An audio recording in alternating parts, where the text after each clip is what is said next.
Hi guys. So ayun na nga guys, may gusto lang ako i-share sa inyo guys, no. Kasi nga guys, yung motor ko pinapaayos ko guys.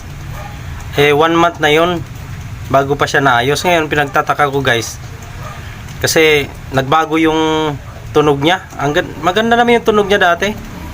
Sa mga ibang expert na nagmumotor dyan guys, baka may ma-advise kayo.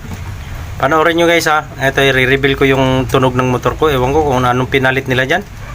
Hindi ko malaman kung anong klaseng tunog na meron yung motor ko. So sana matulungan nyo ako guys, no. So ito guys, panoorin nyo.